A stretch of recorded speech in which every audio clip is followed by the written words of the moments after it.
नगर निकाय चुनाव की तो घोषणा हो गई, लेकिन मेयर की एक ऐसी सीट भी है जहां बीजेपी को रोकना आसान नहीं है। और तो और इस सीट पर अगर बीजेपी को कोई रोक सकता है तो वो सपा नहीं है, बल्कि मायावती की पार्टी बसपा है। हम बात कर रहे हैं आगरा नगर निगम सीट की। यहां से लगातार बीजेपी चुनाव जीतती रही है।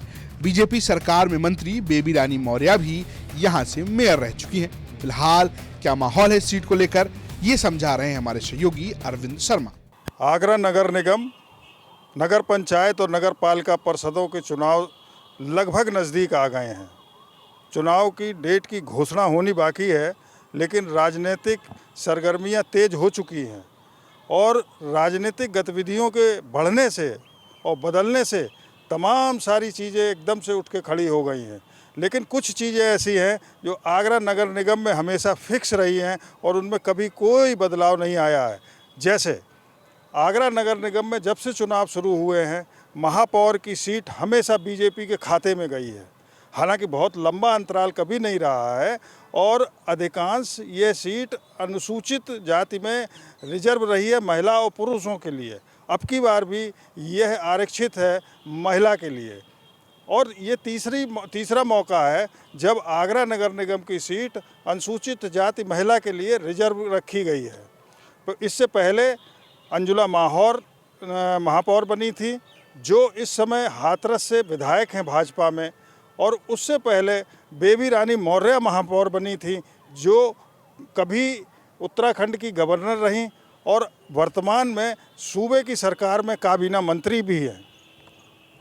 अब इसके अंदर तीसरी बार भारतीय जनता पार्टी के खेमे में बातचीत चल रही है और ये माना जा रहा है कि इस बार भी भारतीय जनता पार्टी यहाँ से नॉन जाटव को प्रत्याशी बना के उतारेगी। हालांकि जाटव उम्मीदवारों की सूची भी बहुत लंबी है जो भारतीय जनता पार्टी से टिकट मांग रहे हैं। इसके अलावा नंबर 2 पे हमेशा बसपा जो आई है और ये भी चीज़ हमेशा फिक्स रही है कि बहुजन समाज पार्टी का उम्मीदवार हमेशा 2 नंबर पर रहा है। और जब भी ये सीट रिजर्व रही है, इसमें भारतीय जनता पार्टी और बहुजन समाज पार्टी के बीच में 9,000 से लेकर के 22,000 वोटों का अंतर रहा है। कभी कोई लंबा हार जीत का अंतर नहीं रहा है। हालांकि ये अंतर भी बड़ा अंतर है। अब इसके अंदर जो गुणागणित हैं वो ये हैं कि बहुजन समाज पार्टी का उम्मीदवार जो भी उतरता था वो जाटव समुदाय से होता था और भारतीय जनता पार्टी अधिकांश नॉन जाटव उम्मीदवार को यहाँ उतारती थी।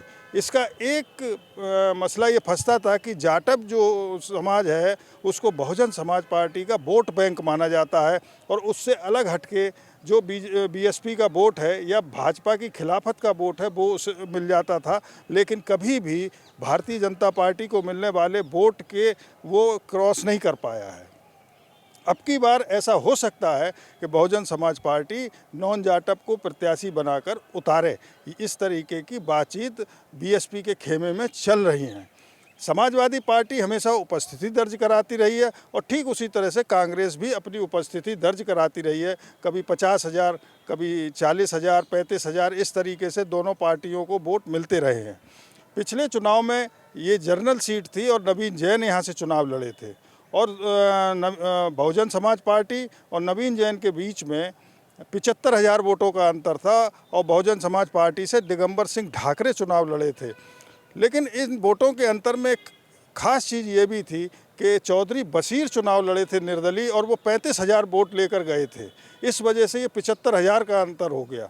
दिगंबर सिंह ढाकरे इस समय भारतीय जनता पार्टी में हैं और काबीना मंत्री एसपी सिंह बघेल के नज़दीकी माने जाते हैं। कुल मिलाकर इस सीट पर बसपा किसे मैदान में उतारेगी, ये देखना काफी दिलचस्प होगा। आगरा से अरविंद शर्मा की रिपोर्ट, यूपी तक।